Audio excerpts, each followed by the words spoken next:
A partir do verso 19. Ora, havia certo homem rico que se vestia de púrpura e de linho finíssimo, e que todos os dias se regalava esplendidamente. Havia também certo mendigo chamado Lázaro, coberto de chagas, que jazia à porta daquele, e desejava alimentar-se das migalhas que caíam na mesa do rico, até que os cães vinham lamber-lhes as úlceras. Aconteceu morrer o mendigo e ser levado pelos anjos para o seio de Abraão. Morreu também o rico e foi sepultado. No inferno, estando em tormentos, levantou os olhos, viu de longe Abraão e Lázaro no seu seio. É uma figura para dizer o céu. Então, clamando, disse: Pai Abraão, tem misericórdia de mim, manda Lázaro que molhe em água a ponta do dedo e me refresque a língua, porque eu estou atormentado nessa chama. Disse, porém, Abraão: Filho, lembra-te que recebeste os teus bens em tua vida, e Lázaro igualmente os males. Agora, porém, aqui ele está consolado, tu em tormentos. E além de tudo está posto um grande abismo entre nós e vós, de sorte que os que querem passar daqui para vós outros não podem, nem os de lá para nós. Então replicou: Pai, eu te imploro que o mandes à minha casa paterna, porque tenho 5 irmãos, para que lhes dê testemunho, a fim de não virem para este lugar de tormento. Respondeu Abraão: eles têm Moisés e os profetas, a Torá, o Antigo Testamento, as Escrituras. Ouça-nos. Mas ele insistiu: não, pai Abraão, se alguém dentre os mortos for ter com eles, arrepender-se-ão. Abraão, porém, lhe respondeu: se não ouve a Moisés e os profetas, a Bíblia, tampouco se deixarão persuadir ainda que ressuscite alguém dentre os mortos. Deixa aberto aí, não feche, feche apenas os olhos para mais uma oração. Querido Deus, santo, justo, verdadeiro, que não pode mentir, que não falha, que não se equivoca, que não tem ruga, mancha, pecado, iniquidade. É um Deus que nos deu o privilégio de chamá-lo de Pai, de fazer de nós filhos. Um Deus que nos agraciou com a salvação, o perdão, a redenção e a adoção. Senhor, ajuda-nos. Senhor, assiste esse culto com sua graça e sua glória. Senhor, somos tão fracos, tão pecadores, estamos tão cansados, tropeçamos em tantas coisas, somos tão nécios, incoerentes, insensatos. Mas a despeito de tudo isso, usa de misericórdia, enviando o teu Espírito, salvando, transformando, perdoando. Que teu reino avance, que o Senhor receba glória para si e nos conforme à imagem do seu Filho. Amém.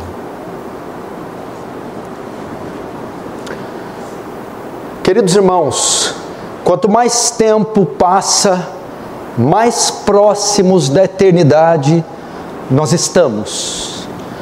Romanos capítulo 13, versículo 11 diz assim: Paulo está encerrando a carta, está dando um alerta para os crentes de Roma, dizendo: e digo isto a vós outros, que conheceis o tempo. Tempo aqui ele está falando escatológico, o fim, a consumação. E ele diz: já é hora de vos despertardes do sono. Evidentemente que ele está falando da letargia, do sono espiritual, da mornidão, da passividade, do conformismo. Já é hora de despertarmos do sono. Mas por que, Paulo? Porque a nossa salvação está agora mais perto do que quando no princípio. Como assim nossa salvação? O fim dos tempos, a volta de Cristo, ou a morte. E Paulo diz: vai alta noite e vem chegando o dia. Está passando a noite. Uma estação está terminando e outra está chegando. Paulo está dizendo: estamos no linear dos acontecimentos finais. Já não somos mais tão jovens, Já não estamos mais no primeiro amor, não somos mais neófitos, não é a primeira ceia que participamos, nem o primeiro culto, nem os primeiros contatos com as doutrinas. Já vai alta a noite, vem chegando o dia. Por essa razão, Paulo diz: deixemos, pois, as obras das trevas e vistamo-nos das armas da luz. Paulo dá um alerta para eles, e é o mesmo alerta que eu quero dar a vocês hoje, sobre a nossa eternidade, sobre o quão próximos cada um de nós está da eternidade. Davi disse algo que é um dos versículos mais atemorizantes da Bíblia, um dos que mais me instiga, me intriga. Davi dizia: entre eu e a morte só existe um passo. Entre você e a morte só tem um passo. Um dia, um segundo, um milésimo, uma fração de segundo. E entre a morte e a eternidade também só há um passo. Porque o passo que precisamos para entrar na eternidade é a morte. E você sabe que a eternidade, ela é dividida em dois destinos: um de condenação eterna e outro de salvação eterna.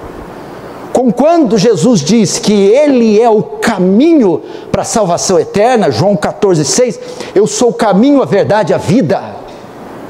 O inferno também tem um caminho, e esse é o tema da minha mensagem: o caminho para o inferno.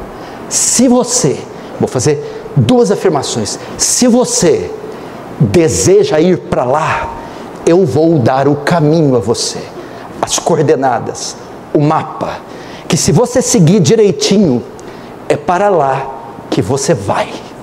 Se você já está indo e não sabe, eu também vou revelar a você que o caminho que você está andando é o caminho do inferno, o caminho para o inferno. O texto que eu li é uma parábola. Parábolas são histórias e metáforas que Jesus conta. Essa parábola foi dirigida aos fariseus, que era o pior grupo religioso da época, os mais hipócritas, religiosos, arrogantes, os mais insolentes, carnais que existiam. Eles eram homens marcados pela hipocrisia e religiosidade extrema, a ponto de no sábado, por exemplo, eles não desatavam nós, para mostrarem que guardavam o sábado, eram tão santos que se tivesse um nó no sábado eu não desato nós, porque eu guardo o sábado na lei de Moisés. Só que nesta parábola dirigida aos fariseus, através dela Jesus mostra as consequências de viver uma vida de fachada, um cristianismo de fachada, um cristianismo religioso e de fachada. Nós vamos analisar essa parábola e vamos ver alguns aspectos dela. Sua introdução, vamos ver o estilo de vida, tanto do mendigo Lázaro, quanto do rico. Vamos ver o rico no inferno, e então veremos como ele foi parar lá, o caminho do inferno. Primeiro ponto da minha mensagem, um dos principais, eu quero que você preste atenção. A situação física muitas vezes não reflete a situação espiritual. A sua condição física muitas vezes não é um reflexo da sua condição espiritual. Veja o verso 19. Havia um certo homem rico, então vai falar de um personagem. Veja as características dele. Se vestia de púrpura e de linho finíssimo, e que todos os dias se regalava esplendidamente, ou seja, um banquete, comiam num banquete, ok? E o verso 20, havia também certo mendigo chamado Lázaro, coberto de chagas, e jazia à porta daquele, e desejava alimentar-se das migalhas que caíam à mesa do rico, até que os cães vinham lamber as úlceras. Veja só, as características do rico, deste homem. Ele estava vestido de púrpura. Púrpura era a roupa que os nobres usavam e os reis. Isso mostra a posição social deste homem. Ele tinha uma posição social elevada. Ele era um homem que ocupava um cargo de importância. Ele era um homem respeitado na sociedade. Poderia ser um magistrado, poderia ser um rei, poderia fazer parte de alguma corte, ou ocupar um cargo de elevada posição. Então, ele é vestido de púrpura. E também, o texto diz de púrpura e linho finíssimo. O linho aqui era um tecido importado do Egito, que só pessoas ricas possuíam.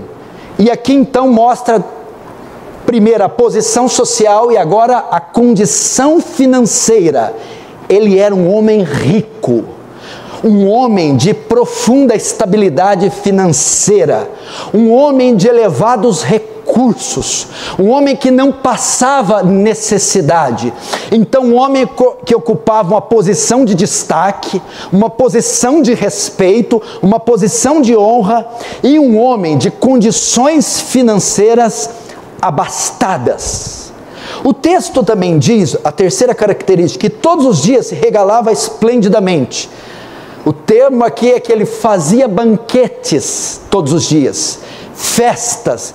Ele participava de comemorações, estava sempre à mesa nos banquetes. Isso significa que era um homem estimado pelos homens, um homem querido, popular, conhecido, um homem que se destacava na sociedade. Era a condição desse homem, instável financeiramente, economicamente abastado, ocupava uma posição de respeito e era estimado pelos homens. Ele tinha tanta dignidade que até a morte dele foi uma morte digna. Veja o verso 22. Aconteceu morrer o mendigo e ser levado pelos anjos para o seio de Abraão. Morreu também o rico e foi sepultado. Presta atenção, tem muita coisa aqui. Note, Lázaro morreu sem ser sepultado. O que é isso? Uma pessoa, nesse tempo, como até nos dias de hoje, mas nesse tempo, quando ela não era sepultada, era uma condição desprezível, de muita indignidade.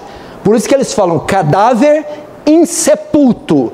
Ele era jogado ao ar, mostrando que aquele homem tinha total desprezo, nenhuma consideração, nenhuma estima, nenhum valor. O próprio cadáver foi jogado no tempo para ser comido pelos bichos. Agora, na morte do rico, não. Ele foi honrado até na morte. Ele teve um sepultamento, assim como José de Arimateia fez com Jesus, um sepultamento digno.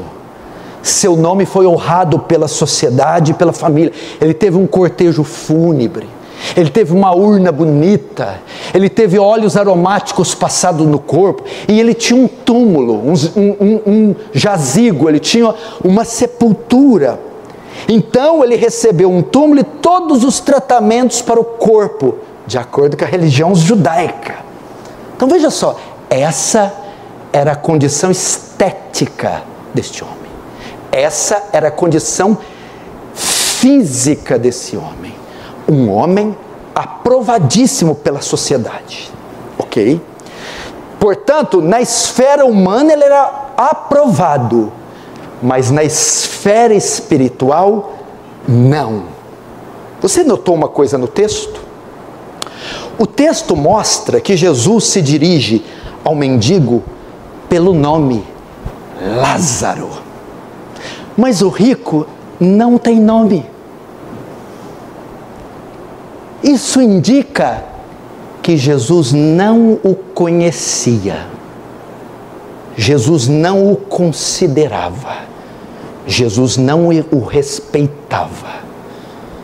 Este homem só era respeitado no mundo dos homens, não no mundo de Deus.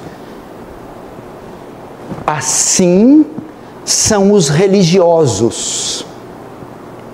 Se fiam na sua condição meramente exterior, mas são reprovados por Deus. Irmãos, cuidado para não se apoiarem nisso. Jesus disse: a vida de um homem não consiste nos bens que ele tem, no nome que ele tem, nos títulos que ele possui, nos imóveis que ele tem, nos renomes. Jesus disse: o que adianta um homem ganhar o mundo inteiro e perder a sua alma? Ou o que não dará o homem por sua alma? Portanto, a condição física desse homem não refletia a condição espiritual. Não se engane. Não pense que Deus está te aprovando só porque a sociedade te aprova. Não pense só porque você tem dinheiro, isso é um sinal de bênção de Deus. Que você tem saúde, isso é sinal de bênção de Deus. Você tem estabilidade, honra, que você tem dignidade humana, que isso é aprovação de Deus. Jesus não chama ele pelo nome. O nome deste homem não estava escrito nos refolhos da eternidade do céu. Não se fie nisso. Tem muita gente pensando que beleza, conta bancária, inteligência, talentos é sinal de aprovação divina. Não é. Agora, a morte chegou, passou lá, deu a hora dela, lugar tal, endereço tal, traz 2 para mim. Pois não, lembrando que ela trabalha lá para o homem de cima, não para o de baixo não. A morte trabalha lá para de cima. Verso 22. Aconteceu morrer o mendigo e ser levado pelos anjos para o seio de Abraão. Morreu também o rico e foi sepultado. Finalmente a vida chegou ao fim. Vem cá, eu posso abrir um parênteses aqui e fazer uma conferência só desse texto. Finalmente ela chegou. Ela quem? A morte. Gente, o que está acontecendo com a igreja? Por que ninguém pensa na morte? Ninguém pensa que vai morrer. Ninguém se prepara para a morte, só se prepara para a vida. Pergunta aí se você está preparado para morrer agora. Papéis, inventários, aluguéis, contas, nomes, heranças, testamentos. Não está. A parte espiritual. Não leu nem o Velho Testamento. Não confessou nem o pecado lá da mocidade. Aquele lá da adolescência, do ginásio. Fala ginásio ainda? Não, né? Do ginásio. Essa sociedade, Hollywood, artes cênicas, teledramaturgia, literatura, trabalha para o homem não pensar na morte, para pensar que ele é indestrutível, que ele não envelhece, que ele sempre vai ser belo, formoso, para gastar a vida com prazer.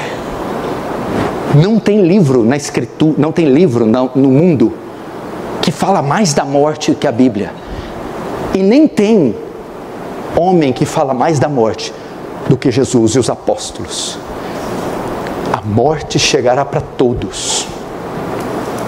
Todas as vezes que eu entro no meu carro e saio de uma viagem, eu oro: Senhor, prepara tanto a mim que vai, quanto aqueles que eu deixarei, se for a minha última viagem, a minha última.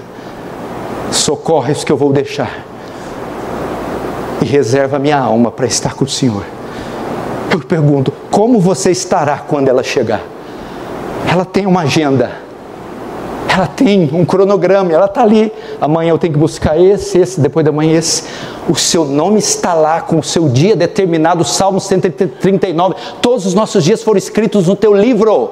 O Senhor já determinou o dia da nossa morte. Louco! Amanhã pedirão a tua alma. O que tens preparado? Tem gente que pensa que Marilyn Monroe ainda está viva e que ainda tem 33 anos. Ela já morreu. Clark Gable já morreu. Christopher Reeve já morreu. Michael Jackson já morreu. E os que estão vivos, como Glória Menezes, já estão quase irreconhecíveis, mal conseguem se locomover. A morte chegou. E com ela, I have good news for you. The judgment. O julgamento. Mas por que a morte está sendo citada aqui? Por que o Senhor está falando da morte? O que acontece após ela? Um segundo após a morte, fechou o olho, 1/1000 de segundo, já tem um fato. O que acontece? O julgamento. Hebreus 9:27. Aos homens está ordenado morrerem uma só vez. Logo após isso, vem o juízo. 2 Coríntios 5:10. Porque importa que todos nós compareçamos perante o tribunal de Cristo. Para quê? Para que cada um receba segundo o bem ou o mal que tiver feito, por meio do corpo. A gente não só não pensa na morte, quando não pensa no julgamento. Você quer aprender sobre o julgamento? Escute as pregações de Leonard Ravenhill. Não conheço ninguém que mais falou do trono do julgamento como Leonard Ravenhill. Coloca aí na internet, Leonard Ravenhill, o trono do julgamento. E se estremeça diante dessa mensagem. O julgamento. Os dois morreram e agora os dois vão comparecer diante do julgamento. Terceiro ponto da minha mensagem. A surpresa do rico. O rico vai se surpreender. Agora, ele será julgado, porque ele acabou de morrer, e receberá a sentença. Veja o verso 23. No inferno, estando em tormentos, levantou os olhos e viu ao longe Abraão e Lázaro no seu seio. Sabe o que acontece na hora que ele fecha os olhos? Segundo o Wellington, não arranha o caixão. Então não deu para arranhar. Morreu, ele acordou. Quando esse homem desperta, ele se dá conta que estava enganado acerca de si mesmo.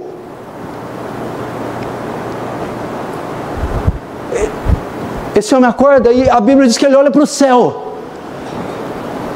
E ele vê Lázaro, que ficava na porta da casa dele, cheio de chagas, com os cães lambendo. E quando ele vê Lázaro, e ele identifica onde Lázaro está no céu. E ele se dá conta que ele não está no mesmo lugar de Lázaro, que ele está no inferno. Ele se dá conta que estava enganado acerca de si mesmo. Ele entendeu que sua vida hipócrita o enganou, que toda a sua religiosidade não valeu de nada, que toda a sua toda a sua hipocrisia foi descoberta. E ele descobriu que a sentença no julgamento que ele recebera foi a condenação.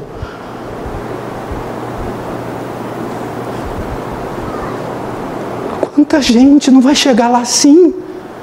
Senhor, profetizei em teu nome. Senhor, fiz milagres em teu nome. E ele viu que estava enganado acerca de si. Irmão, quantos a hipocrisia não vai enganar? O que é hipócrita? A palavra grega na época era usada para ator. Lembra o teatro antigo que usavam máscaras e iam trocando? Esse é o hipócrita, que vai colocando máscaras e vai fingindo aparências, imagens, formas que ele na verdade não tem e não é. O rico se dá conta que ele está no inferno. Você já imaginou hoje, tão tranquilo, você dormir e acordar no lugar desse?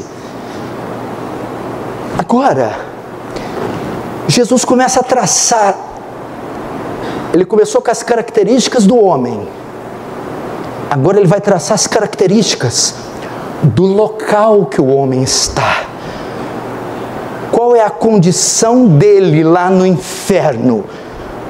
Vamos ver a condição dele. Como é o inferno? Verso 24. Então, 23. No inferno, estando em tormentos.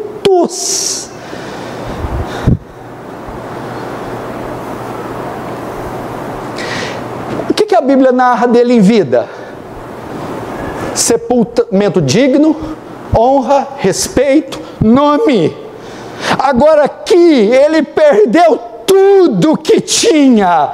Ele está num lugar agora sem regalias, sem luxo, sem posição, sem conforto. Ele não é estimado, ele não é benquisto, ele não é honrado, ele não tem nada. Agora tudo deu lugar à miséria, ao sofrimento, à vergonha e à dor. Aqui, rico, você não é ninguém. Aqui você não é nada. Aqui seu dinheiro pouco vale. Aqui você não tem nome escrito em lugar nenhum. Toda a sua pompa se desfez com as chamas do inferno. Toda a sua arrogância foi com você, todo o seu luxo e vaidade. Tormentos. A palavra grega para tormentos quer dizer... Não queria ler essa palavra. Ela parece incoerente com a nossa fé. Mas assim, é exatamente isso. Tormentos no grego, lugar de torturas, ou dores agudas. Tem dor e dor aguda. Só quem sentiu dor aguda sabe o que eu estou falando. Dor aguda é aquela que talvez morfina não consegue sanar, cessar. Dor aguda é aquela que nem os mais sofisticados tratamentos conseguem tirar. A condição é de dor, sofrimento. Que mais? No inferno, não perderemos a consciência. Verso 25. Disse, porém, Abraão: filho, lembra-te que recebeste os teus bens em vida. Lá no inferno a consciência vai ser preservada, a memória. Veja só, há dois destinos. O seio de Abraão é um lugar intermediado, é o paraíso, é o céu antes da ressurreição. E o inferno aqui, o grego é Hades, onde as almas estão tanto no inferno quanto no céu, sem os corpos. Enquanto Lázaro estiver no seio de Abraão, ele estará conscientemente aguardando a volta de Jesus, a ressurreição dos corpos, as bodas do Cordeiro, em novos céus e nova terra para sempre.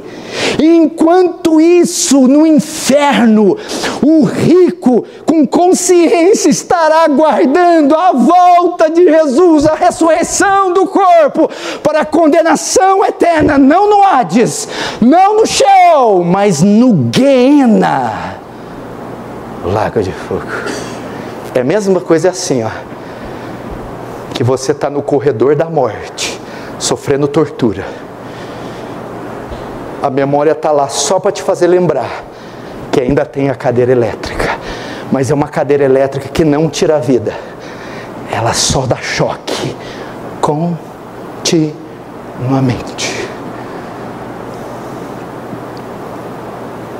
Estou na antessala da execução, mas uma execução que nunca tem fim, uma execução que nunca tem fim, nunca tem fim, uma guilhotina que nunca mata, uma cadeira elétrica que nunca mata, uma injeção letal que nunca mata, só agoniza, só faz agonizar, só faz doer, mas a Bíblia diz que eles clamarão a morte, mas não encontrarão a morte, eles desejarão morrer, mas terão corpos indestrutíveis, imortais no inferno, não haverá suicídio no inferno.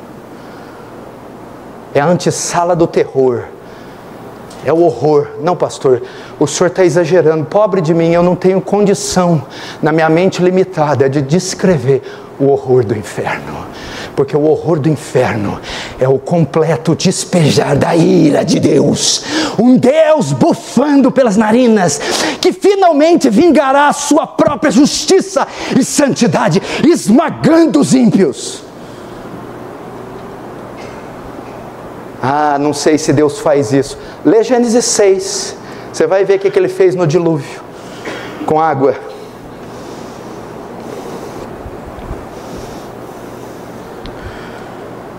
Que é outra característica do inferno. Mas imaginamos Francis. Outro dia eu vi uma entrevista do assassino de John Lennon. John Lennon morreu em 80, já faz 44 anos que esse rapaz está preso. Ele pediu liberdade.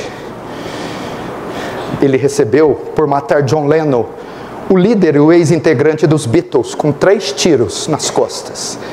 Ele recebeu prisão perpétua. Agora, no aniversário de 40 anos da morte, ele pediu para ser libertado.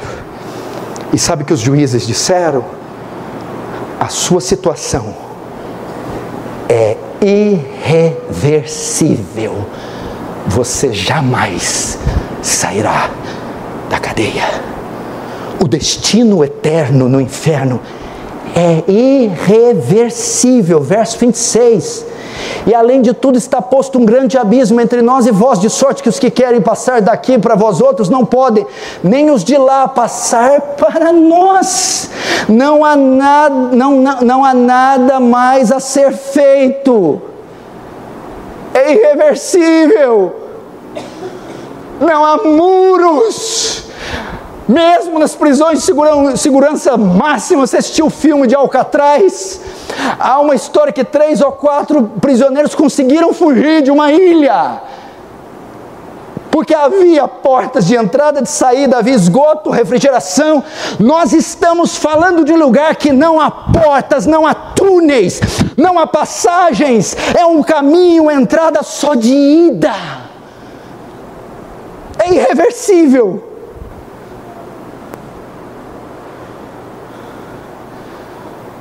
Todas as vezes que os presos tomam banho de sol, eles olham para os muros, as grades, as lâminas. Todas as vezes que vem visitas, todas as vezes que ele vê o portão destrancar e trancar, uma chance brilha na mente deles, uma esperança de fuga. Neste local não há nenhuma esperança, nenhum duto, nenhuma saída. O estado eterno no inferno é irreversível, meus irmãos. Por isso que vocês não podem brigar. Por isso que eu prego do jeito que eu prego. Por isso que as pessoas perguntam, para que tudo isso? Para que o Senhor fazer dessa forma? Para quê? Porque eu não quero ver vocês lá, porque eu não poderei visitar vocês para tirar vocês, porque ninguém poderá ir lá, o advogado de defesa, apelar para a sua soltura, não vai haver. Deixa eu acertar as contas comigo no céu, deixa eu te irritar, deixa eu pegar você nos cabelos, se ira, cospe marimbondos comigo, não tem problema. Lá no céu, eu acerto com você. Spurgeon dizia, Charles Haddon Spurgeon, vocês podem até ir para o inferno, mas vão ter que passar por cima do meu cadáver. Vocês até podem ir para o inferno, mas vão comigo puxando vocês até na porta dele, até eu não aguentar mais e soltar vocês. Por fim, o que é pior no inferno? A duração. Até uma prisão perpétua tem duração. Tem? Quando? Quando durar a vida. Quando morre, a prisão perpétua termina. No inferno, isso aqui é umas coisas que me dá angústia pensar. Quanto tempo? Uma eternidade. Um relógio que não conta. Um tempo que não acaba. Quando você espera o pai chegar do trabalho, da viagem, você olha no calendário, mais 3 dias meu pai chega, mais 2 meu pai chega. Mamãe, hoje é o dia do papai chegar. No inferno não tem calendário, não adianta riscar com giz na parede. 1 dia, 2, não vai passar nunca. Nunca. Numa prisão que nunca posso sair. Um estado de pretume, de negrume, de trevas, de dor, que não tem fim, que não tem fim. Como é que você vai ter paz sabendo que você tem uma mãe lá, e sua mãe está lá 1 ano, 2, 10, 1000, 100, um filho, vê lá um filho no pecado e dizer, filho, e agora, filho, eu não posso mais tirar você daí, filho. Filho, eu não posso ir até você, filho. Meu Deus, meu irmão, é muito tempo. É muito tempo, meu irmão. É muito tempo. Uma eternidade. É muito tempo. Agora, por isso, pai ou mãe, não seja estúpido. Você vai viver a sua vida. E você vai fazer de tudo. Não para empiriquetar esse povo de bens e presentes e conforto. Você vai fazer de tudo para dar a eles a salvação, para dar Cristo a eles. Porque você não tiver dado isso, você não vai ter dado nada, seu estúpido. Eles precisam de Cristo. É desse lugar que eu quero livrar meus filhos, pelo amor de Deus. É desse lugar. É desse lugar que eu não quero que eles vá. A minha esposa e os meus filhos, é desse lugar. Não adianta dar um mundo e a eles e não dar a salvação.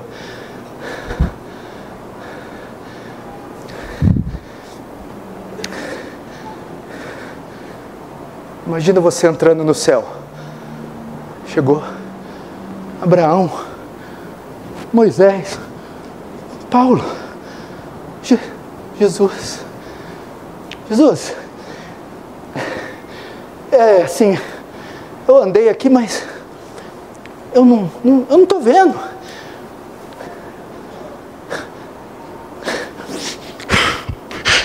Cadê meu filho, Jesus? Cadê meu filho? Cadê meu filho? Onde está meu filho? Eu não sei o tamanho disso aqui, eu não sei. Mas cadê meu filho? Jesus. Seu filho?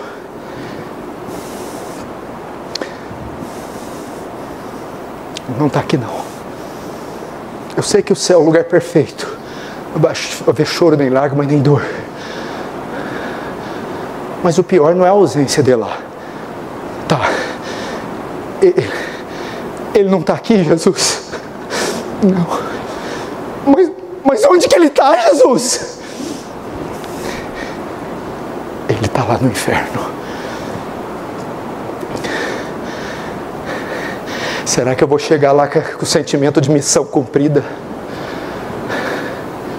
Eu falo para minha esposa, quero tudo em ordem em casa, mas a prioridade é a sua alma. Deixa essa casa feder, mas cuida da sua alma. Bota a Bíblia falada, compra livro, ajoelha, não tem problema, eu dou conta. Só não se aparta de Deus. Quando eu estou viajando, vou chegar tarde em casa, o menino está dormindo, não deixa eles dormir sem fazer o culto com eles. Pelo amor de Deus. Minha maior oração para os meus filhos é para serem salvos. E caprichosamente eu ainda tenho pedido, salve eles antes dos 18. Deus salva quando Ele quiser e quem Ele quiser, mas caprichosamente eu estou pedindo, não deixe os meus filhos atingir a maioridade sem que eles sejam salvos. Eu vou ser sempre um pai fracassado. Não importa se eu ganhar metade do planeta Terra, eu quero ver meus filhos e minha família no céu.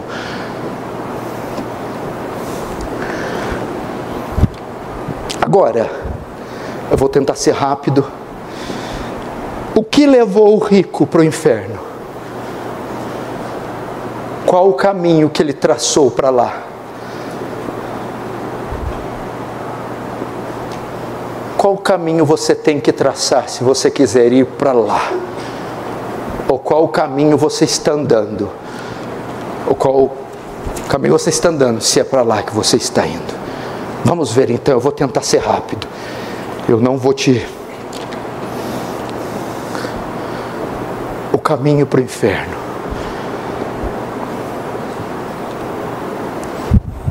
Primeiro passo para o inferno: o moralismo. O moralismo. Veja o verso 23. No inferno, estando em tormentos, levantou os olhos, viu ao longe Abraão e Lázaro no seu seio. Nenhum pecado do rico é mencionado. Não há nenhuma menção de pecado grave do rico.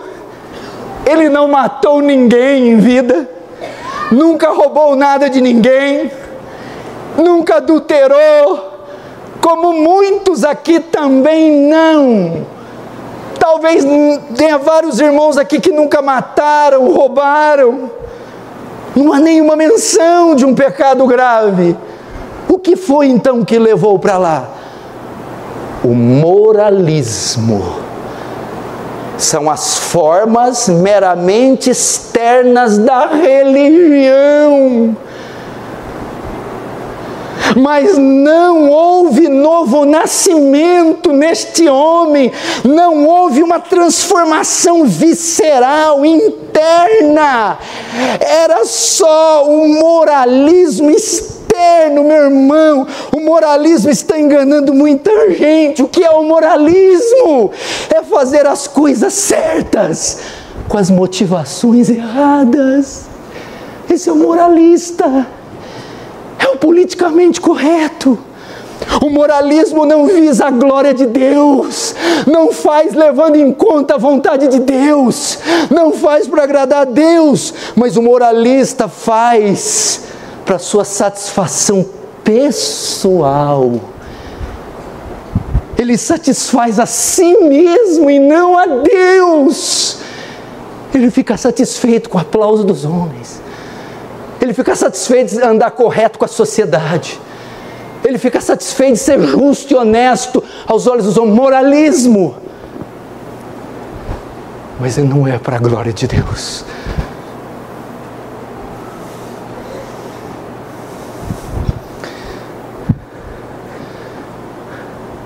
Esse é o primeiro passo para entrar no inferno. Seja moralista. Ou preocupe-se com formas meramente externas e não com regeneração. Eu já falei 1 milhão de vezes nesse púlpito que a regeneração é uma transformação aguda interior.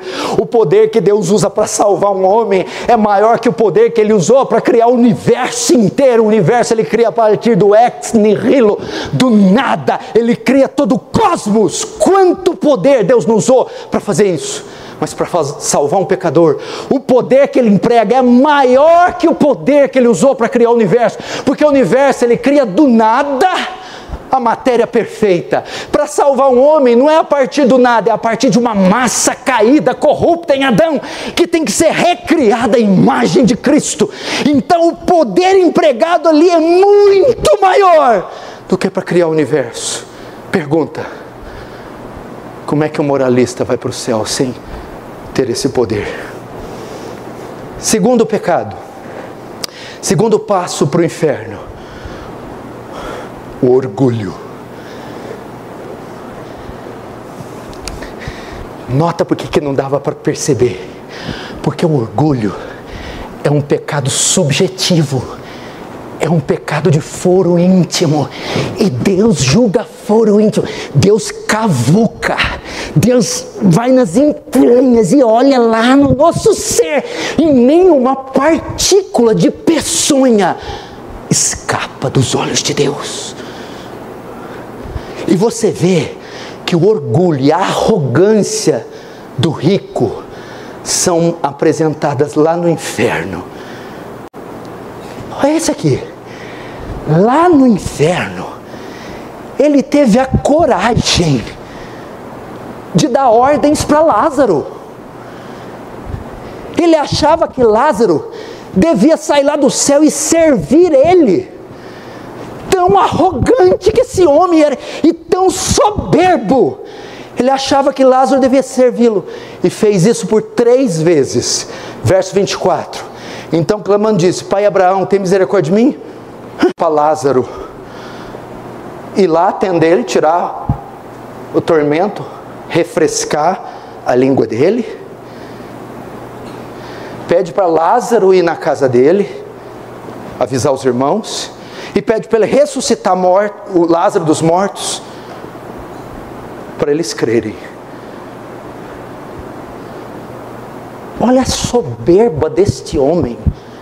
Mesmo no inferno, achava que Lázaro tinha que servir ele. Olha a arrogância deste homem. Esse é o segundo passo para o inferno: soberba, orgulho.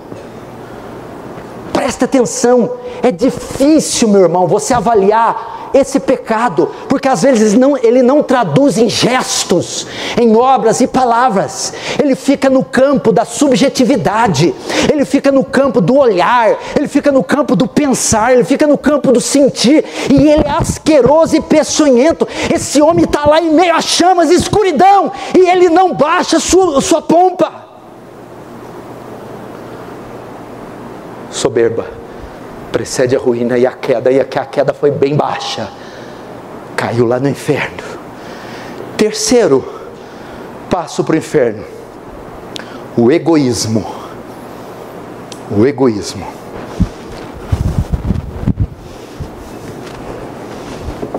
O egoísmo.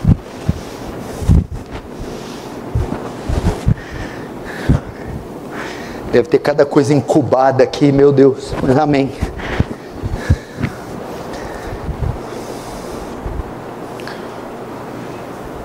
Mesmo no inferno, ele continua mostrando que só pensa em si mesmo. Os orgulhosos, os arrogantes, os prepotentes e os egoístas são características do cidadão do inferno. Olha o verso 24, como ele usa os verbos. Tem misericórdia de mim, me refresque a minha língua, eu estou atormentado. Minha, eu. Mim, em mim, para mim, em mim, comigo, eu. Esse homem não tinha espaço no coração para se preocupar com a necessidade alheia, nem do seu próximo, nem do reino de Deus. Ele era extremamente antropocêntrico, ele era egocêntrico, ele era egoísta. Ele não tinha nenhuma preocupação pela necessidade alheia. Esse é o terceiro passo para o inferno, porque é uma antítese do Evangelho, que diz: façai pelo próximo aquilo que você gostaria que fizesse por você. Na fé, a equação é assim: primeiro a Deus, segundo ao próximo e terceiro, se der a mim mesmo. Quarto passo para o inferno: religiosidade e hipocrisia. Verso 25. Disse, porém, Abraão: filho, lembra-te que recebeste os teus bens em vida. Filho, quando Abraão fala filho, Abraão está se referindo à correlação sanguínea. Esse homem era hebreu, era judeu. Esse homem foi criado nos livros, no Pentateuco, nos poéticos e históricos, profetas maiores e menores. Ele era judeu de nascimento. Ele tinha a religião, ele tinha os documentos, ele tinha as confissões, ele tinha a fé reformada, a teologia, mas ele não era nascido de novo. Ele estava se fiando na mera religião. Ele estava dizendo, como os fariseus: nós temos por pai Abraão. E Jesus: não diga que vocês têm por pai Abraão, porque Deus pode suscitar dessas pedras a Abraão. Mera religiosidade. Eu estou numa igreja bíblica, eu tenho a confissão de New Hampshire, eu leio os comentários de Calvino, eu sou reformado, eu sou isso, eu sou aquilo, mas não houve transformação. Era tudo hipocrisia, era tudo para agradar o homem, era tudo fachada, era tudo para mostrar para o povo. Você é filho de quem? De Calvino? De Armínio? De Zwinglio? De Paulo? De Pedro? Você vem de que herança? Batista? Presbiteriana? Congregacional? Você está se fiando nisso? Mas não passa de religiosidade. É tão fácil cumprir com a liturgia. Que dia que tem o culto? Tal hora eu venho. Ceia, tal hora eu tomo. O que tem que fazer? Como é que é o negócio? Me dá o vocabulário. Tem que falar: Pai do Senhor, Pai de Deus, boa noite. Como é que é? Eu falo. Tem que fazer cara de piedade na hora da vigília, da oração. Eu falo piedade. Mas lá no meu banheiro não é bem assim, não. Lá nos documentos não é meio assim, não. Aqui então, quando olha, se nem muito longe, raspa um pouquinho, você vai ver o Tiamat. Volta aí. Ai, fica aí. Mostra só uma cabeça, deixa as outras 6 aí. É o que Jesus está falando. Religiosidade vai levar muita gente para o inferno, meu Deus do céu. Agora, o penúltimo e o pior dos sinais. Talvez agora ele vai mostrar quem ele é. Quinto passo para o inferno: não há sinal de arrependimento. Verso 28.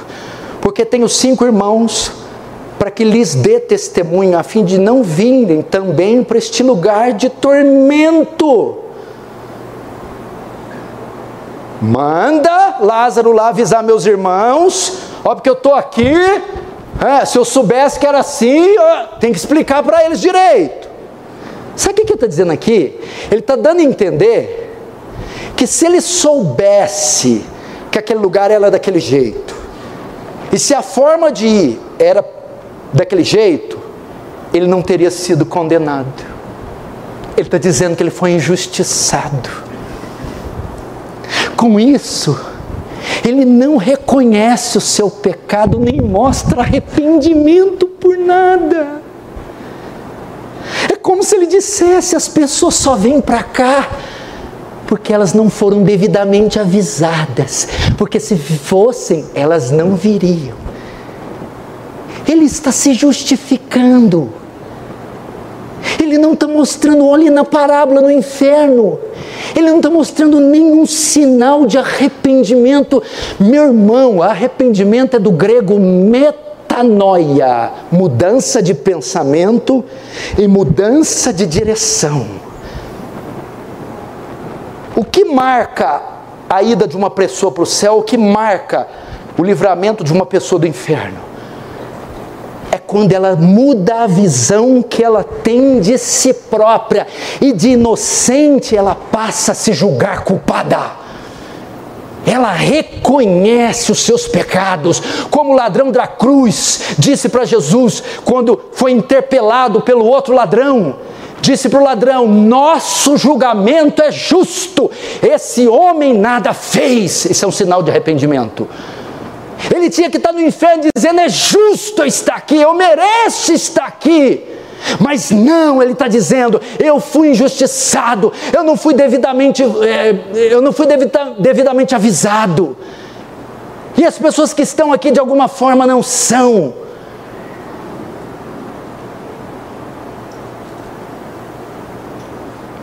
Esse é o maior pecado que vai levar a gente para o inferno. Qual?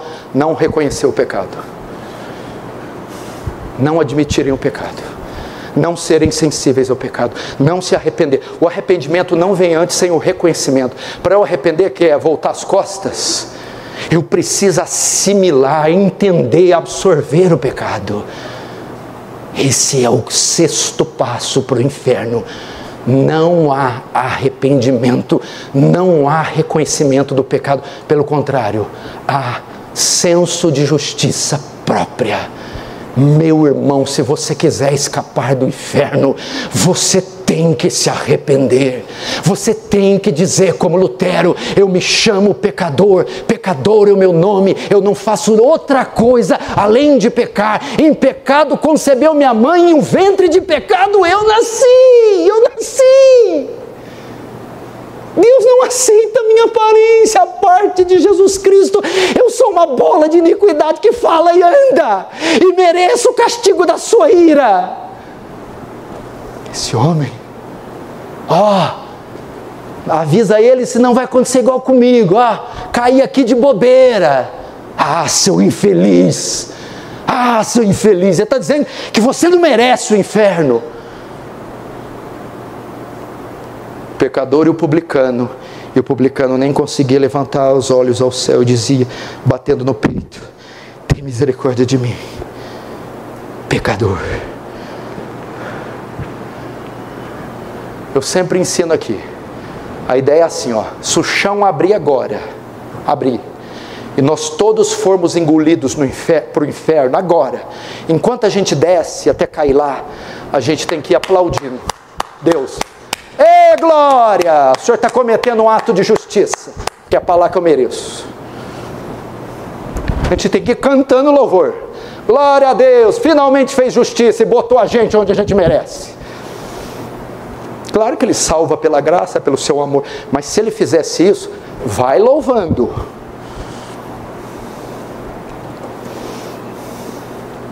Fim.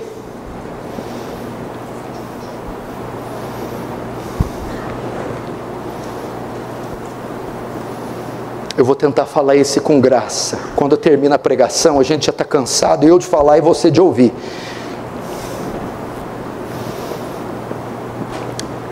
Se aquele lá eu falei que era um dos mais importantes, esse agora, esse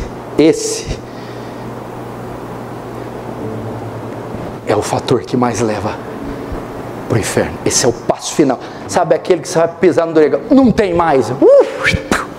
É o final da prancha. Lembra quando Luke Skywalker cai naquele abismo lá da nave imperial? Esse é o último.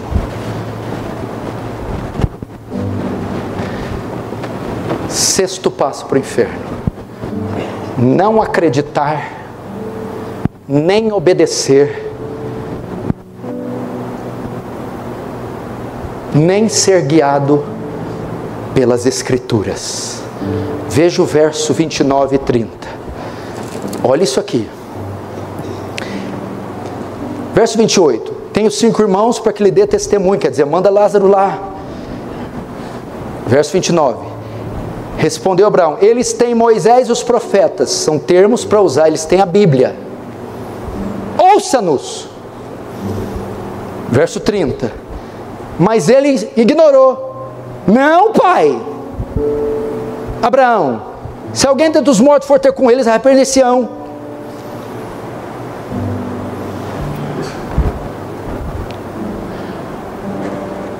pai Abraão, tira Lázaro lá para ir falar para eles, não vim aqui.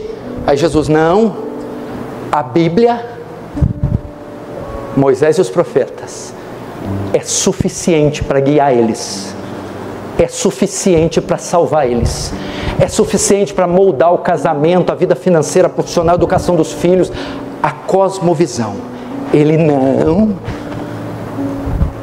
eu tenho outra fonte de revelação, de salvação, tem uma outra maneira. Jesus ensina que a palavra de Deus é suficiente. Tudo que tinha que ser feito era obedecer a palavra. Meu irmão, você obedece a palavra. O rico mostra que tinha seu próprio caminho para chegar a Deus, e ele prova isso no inferno. Mesmo condenado, ele tem força para manter sua obstinação e dizer, não, Abraão. Ele não desejava obedecer, mas estabelecer a sua vontade própria. Ele julgava que o seu caminho era melhor que o caminho de Deus. Meu Deus do céu. Não, não é assim. Não é assim. Não vou fazer assim. Vou fazer do meu jeito. É o último degrau da descida do inferno. Resista às Escrituras, rejeite as Escrituras, desobedeça às Escrituras. Lázaro, Abraão insistiu, não, eles têm Moisés e os profetas, é a palavra que vai livrar eles daqui. Não, tem outro jeito. O que tem gente hoje sendo lei para si mesmo, o que tem de gente hoje sendo juiz para si mesmo, o que tem de gente hoje igual Juízes 17:6, naquele tempo não havia rei de Israel, e cada um fazia o que achava reto aos seus olhos. Esse é a última escalada para o inferno. Ignore a Bíblia, resista à Bíblia, desdenhe da Bíblia, crie a sua própria Bíblia, e é lá que você vai parar. É isso que as pessoas estão fazendo, atualizando a Bíblia, negando a Bíblia, rejeitando a Bíblia, tirando só a parte que interessa, interpretando como convém, e conduz uma vida dentro dos postulados que ela mesma formou. É o que ele falou. Por isso Lutero, os reformadores, sola Escritura, tota Escritura.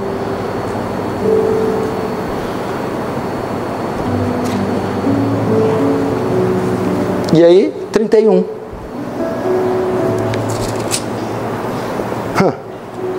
Abraão respondeu, se não houve Moisés e os profetas, tampouco deixarão persuadir, ainda que ressuscite alguém dentre os mortos. Sabe o que Jesus fala? Ah, você não quer Moisés e os profetas? Não tem salvação para você. Você quer um outro caminho?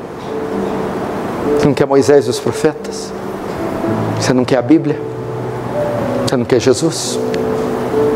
Não tem esperança para você. Não existe nova chance após a morte. Qual a única saída? A palavra serviu para 2 princípios. Vamos dizer 3. Quer ir para o inferno? Eis o caminho. Não quer ir para ele? Eis como não andar no caminho. Terceiro, já está nele e não sabia, está igual o homem Lázaro. E eu aqui, como eu faço? Foi a primeira pregação de Jesus, Marcos 14, verso 15. O tempo está cumprido, o reino está próximo. Arrependei-vos e crede. Arrependimento e fé andam juntos. Arrependimento. Olha para o rico e para o caminho que ele andou. Mude sua visão deste caminho, sua visão de si próprio. É claro que há similaridade entre você e o rico. É claro que eu fiz a exposição de muitos que estão aqui. É claro que muitos têm a mesma visão, perfil, estão andando no mesmo caminho do rico. E agora eu peço, metanoia, abra teus olhos e veja, eu estou nesse caminho. Eu percebi que estou, eu consegui ver a minha sujidade. Abra teus olhos pelo poder do Espírito Santo. Abra tua mente e veja a si mesmo. E após ver, o que você deve fazer? Meia volta. Dê as costas para esse caminho. Volte as costas para a hipocrisia, religiosidade, arrogância, soberba, rebeldia, egoísmo. Arrependimento. Voltar as costas. Para. Fé. Fé em quem? Cristo. É assim, ó. As costas para um, a fronte para outro. As costas para quem? Para essa velha vida, para essa velha mulher, para esse velho homem. Você está vendo essa velha mulher, esse velho homem? Se você tivesse um trabuco, uma 12, e pudesse matá-la e dizer, saia de mim, me deixe livre, volte as costas para essa mulher, para esse homem, as costas para ela e a fronte para ele. Ele quem? Cristo. Arrependimento, voltar as costas para o pecado. Fé, voltar a fronte para o Salvador. O Salvador está me esperando. O Salvador me quer, o Salvador me chama. Como eu vou? Leve um sacrifício para Ele. Pague uma oferta. Não. Só vá e descanse aos pés dEle. E diga, eu creio em Ti. Eu confesso meus pecados. Lanço meus pecados nos Seus pés. É isso que você tem que fazer. Arrependimento e fé. O Salvador está aqui. Veja só, é uma parábola onde Jesus descreve o futuro, o inferno e o céu. Mas nós não estamos no futuro, estamos no presente. Ninguém está nenhum nem outro ainda. É o já e o ainda não. Nem no céu, nem no inferno. Tudo pode ser revertido hoje. Tudo. Você não precisa andar nesse caminho. Vem, Cristo te chama. Volte as costas. Deixa a vida. Parece que a gente entra num ringue com Cristo e o orgulho dá uma força que é violenta. Não, e dói aquela queda de braço, mas finalmente o Espírito Santo vem em você. Baixe a guarda. Se entregue. Diga, eu sou do meu amado e o meu amado é meu. Com cordas de amor te lacei, com eterno amor te amei e com cordas de amor te atraí. Uau! É o convite do Salvador. Ele está aqui. Vamos fechar os olhos, vamos orar.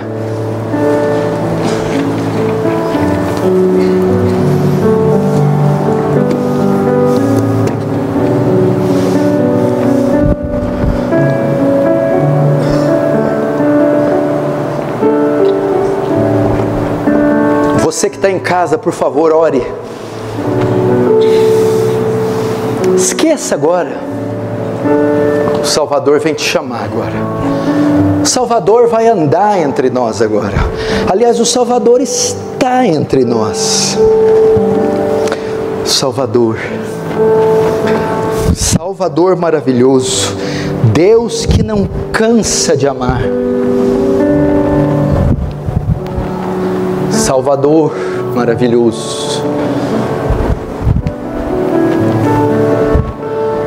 Você pode dizer para Ele, save me, salva-me. Você pode dizer, salva meus filhos, salva minha mulher, salva meus pais, salva meu marido,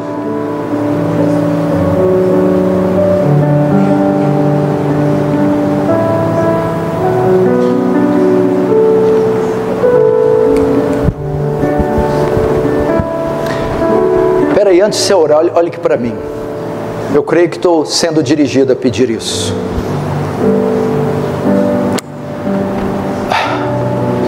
Eu não sei quantos aqui não são salvos. Talvez você que não é, saiba que não é. Talvez você tenha dúvidas se é ou não é. E talvez você não saiba, eu não sei. Mas uma coisa eu sei, que as 3 classes que eu citei querem, sabem. Eu quero ser salvo. Eu quero ser salvo. Olhe para mim. Você acha mesmo que se você chegar diante do Salvador,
e dizer para Ele: eu quero ser salvo.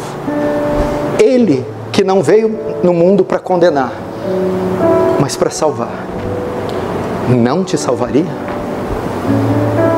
Você acha mesmo?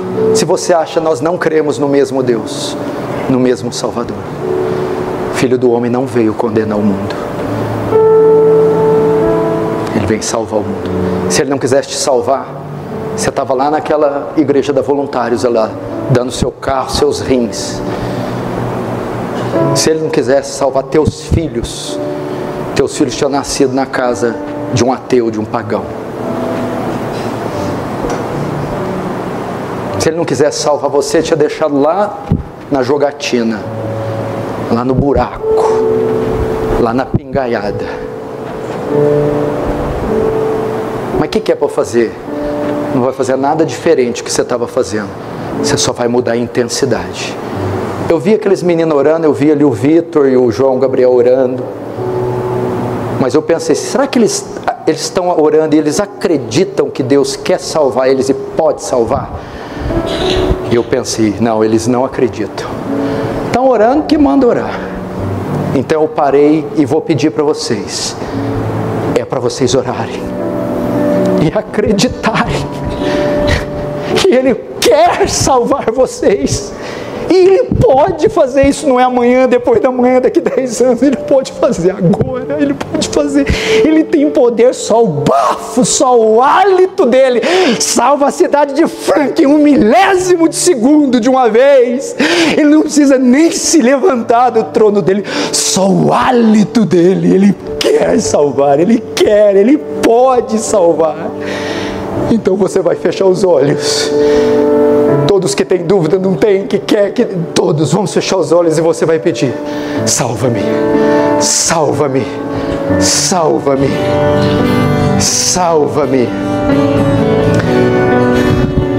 salva-me hoje. Se tiver mais fé e ousadia, diga: salva-me hoje, hoje, hoje, hoje.